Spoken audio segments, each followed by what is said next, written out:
Merci, vous êtes accueillir moi pour que nous continuions nos méditations de carême, dont le fil rouge, c'est les pèlerins d'Emmaüs. Jésus ressuscité, donc invisible, comme Dieu le Père, comme l'Esprit Saint, Jésus se fait reconnaître aux disciples d'Emmaüs et à nous tous nos routes humaines, c'est-à-dire dans nous la vie de tous les jours quotidienne. Cette vie qui est dans la joie, dans la peine, dans le succès, dans la défaite, parfois dans la bonne santé, parfois nous malades. C'est dans sa réalité très concrète que le Seigneur vient rejoindre nous. Et c'est pour ça qu'il nous parle de la vie comme d'une marche. Quand nous imaginons la marche, bien sûr, nous imaginons un déplacement d'un endroit vers un autre endroit. Les pèlerins d'Emmaüs, eux, se finissent déplacer de Jérusalem vers Emmaüs et Emmaüs, retour à Jérusalem. Quand nous imaginons la marche aussi, nous imaginons sur les temps qu'il y prend. La vie, il y a la marche qui, pour certains, dure quelques années. Pour Jésus, 33 ans. Et aujourd'hui, avec la science qui peut améliorer la santé, il y a beaucoup de monde qui vivent jusqu'à 100 ans.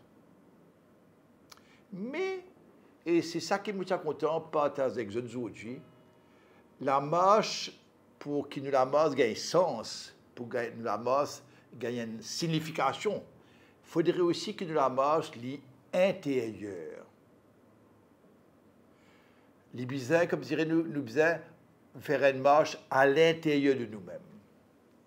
Oh, vous êtes d'accord avec moi que parfois nous peur rester seuls. Parfois, par exemple, nous peur rester seuls dans la chambre. Parce que quand nous sommes tous seuls avec nous-mêmes, ben, nous trouvons aussi un peu nous une faille, nous trouvons une difficulté. Et parfois, nous n'avons pas envie de trouver ça. Or, la marche vers l'intérieur de nous-mêmes est essentielle si nous avons envie que la marche humaine gagne tout ce sens. Il y a un livre qui m'invite certains autres sont capables de lire. Il appelle L'imitation de Jésus-Christ. Un livre qui écrit longtemps de cela.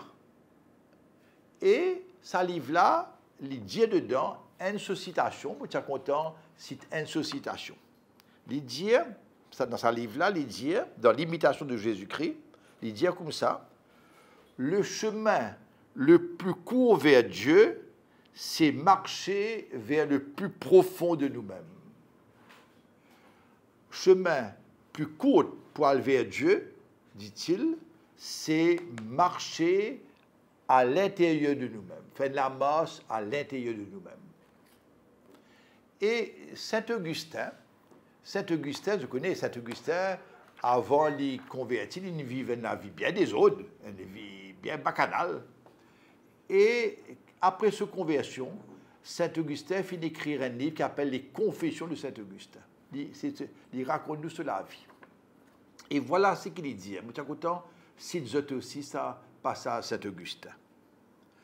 Il dit comme ça, vous pouvez lire en français, après nous commenter en créole. Saint-Augustin dit, je t'ai aimé trop tard, beauté si ancienne et si nouvelle. Cette beauté, c'est le Seigneur. Hein? Mon content ou trop tard, beauté si ancienne et beauté si nouvelle.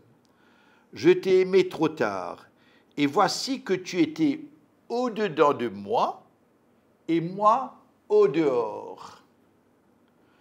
Je te cherchais au-dehors, alors que tu étais au-dedans de moi. Et ça, rappelle-nous un passage de Jésus. Hein? Jésus dit dans Saint Jean, au chapitre 14, Jésus dit à nous, mon Père et moi, nous viendrons et nous viendrons demeurer, nous viendrons habiter en vous.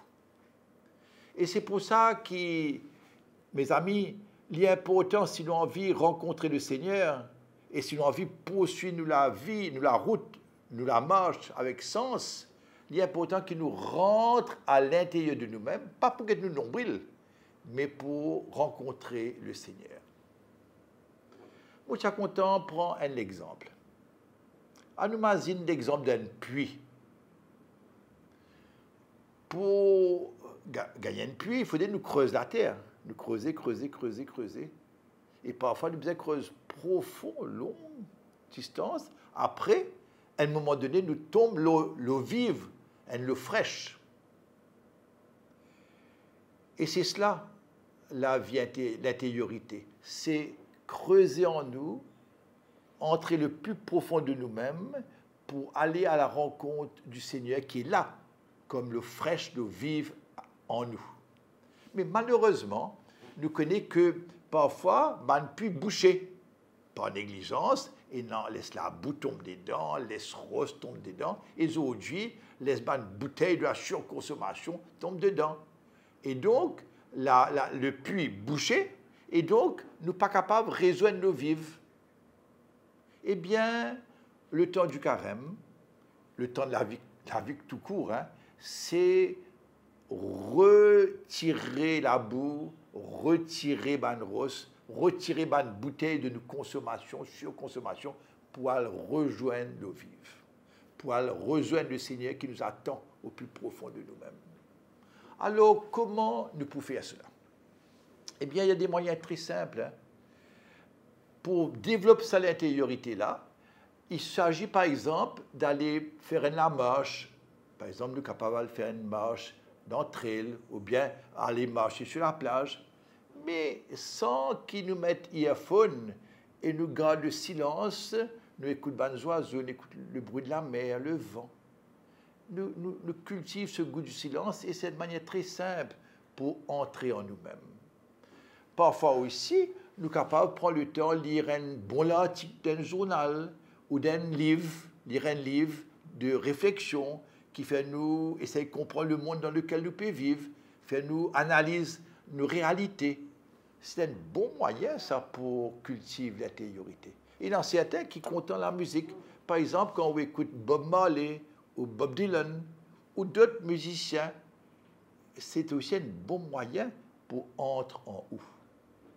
Bien évidemment, en lisant un psaume dans la Bible, lisant un psaume, en méditant le psaume de la Bible, en prenant par exemple le temps un jour à aller dans l'église en semaine, alors que l'église n'est pas remplie, et là seul, devant le Saint-Sacrement, prend un temps de silence. Il y a tant et tant de moyens de cultiver l'intériorité. Et c'est ainsi que nous rejoignons le Seigneur qui nous attend, et c'est ainsi que la vie, la marche prend tout ce sens, parce que nous connaissons, quand nous pouvons marcher, nous accompagner, nous pas tout seuls, nous avec le Seigneur et le Seigneur avec nous. Alors, pendant cette grande semaine sainte qui pour commencer, je souhaite développer cette intériorité-là. Priez pour moi, priez pour vous, à nous cultiver l'intériorité pour rejoindre l'eau vive, rejoindre le Seigneur qui là nous attend au plus profond de nous-mêmes.